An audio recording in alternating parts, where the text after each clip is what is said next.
جب میں ایران گئی یا پھر عراق گئی تو میں سخت ڈپریس تھی، سمجھ نہیں آتا تھا کیا کروں۔ گائز یہ عراق کا ایئرپورٹ ہے اور ہم آ گئے ہیں، اور بس اس کے بعد امیگریشن اور پھر انشاءاللہ ہوٹل، پھر زیارات۔ گائز ہم نے سامان لے لیا، اور یہ میری لائف کا نا واحد ایئرپورٹ ہے جہاں پہ مجھے پورے ایئرپورٹ پہ کوئی گھڑی نہیں ملی، اور میں نے دونوں اطراف میں دیکھا مگر مجھے کوئی گھڑی نہیں ملی ہے۔ خیر اینی وے ان کا اپنا سسٹم ہوگا، اٹس اوکے۔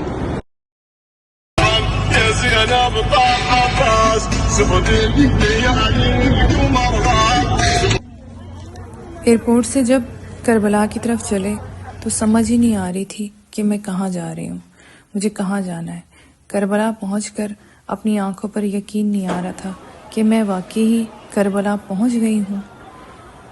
کسی نے مجھے شیعہ سمجھا، کسی نے مجھے سنی سمجھا، کسی نے مجھے کچھ سمجھا، مگر مجھے اس چیز سے کوئی فرق نہیں پڑتا۔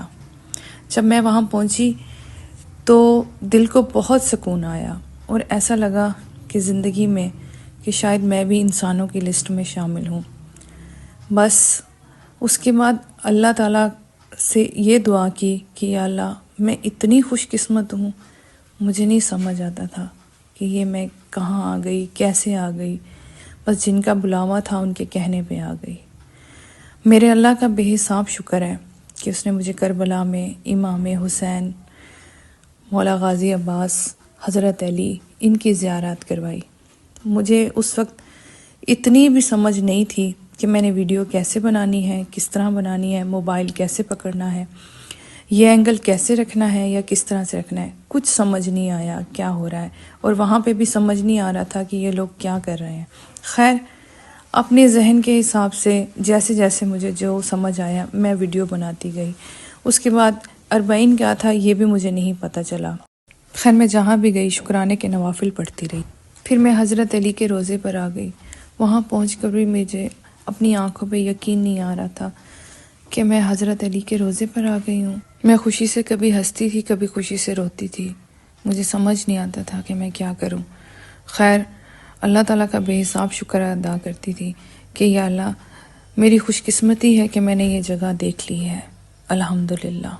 یہ پنیر اور چیز ہے، اور یہ لوگ 1000 یعنی ایک بولتے ہیں $1 اس میں دیتے ہیں، اور یہ مختلف خواتین اس کا نے مطلب کہ یہ نیچے لگا کے بیٹھی ہوئی ہیں، اور یہاں پہ انار کا جوس بڑے مزے کا ملا مجھے، اور وہ میں پی رہی ہوں، آپ کو دکھاؤں گی ویڈیو میں۔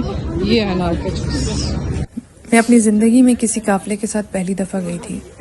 اچھا تجربہ رہا، کافی اچھے لوگ تھے اس میں، بچے، بوڑھے، جوان، بزرگ سب بیچ میں شامل تھے الحمدللہ۔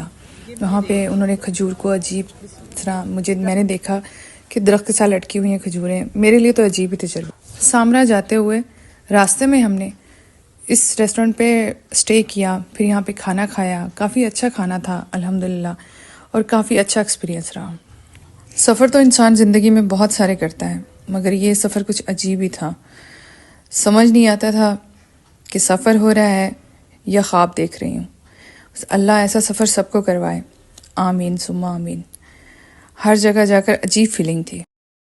کوشش کی جہاں پر جاؤں وہیں ساری نمازیں ادا کروں، الحمدللہ وہ بھی کی، اللہ کا بے حساب شکر ہے، مگر پھر وہی بات کروں گی کہ آنکھوں پہ یقین نہیں آتا۔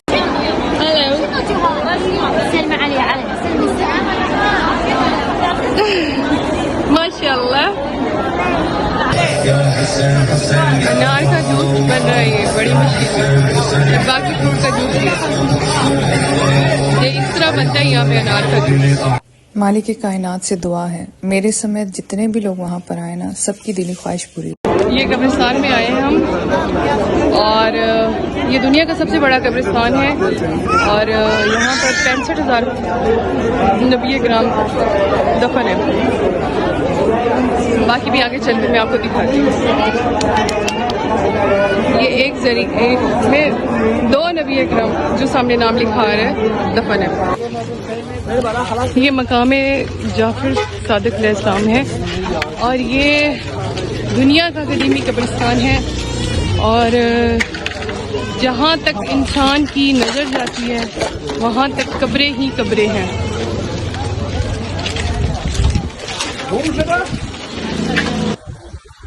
میں پھر وہی بات کروں گی کہ جہاں جہاں تک انسان کی نظر جاتی ہے یہ قبرستان وہاں تک ہے اور یہ تقریباً میرے جو سننے میں آیا ہے 40,000 کلومیٹر مربع فیٹ ہے اور اس سے چاروں اطراف پہ ہے اور ہم اس کا اندازہ سے نہیں کر سکتے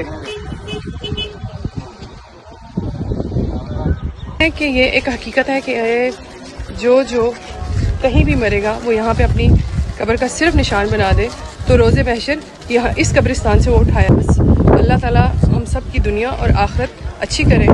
بس الہی آمین.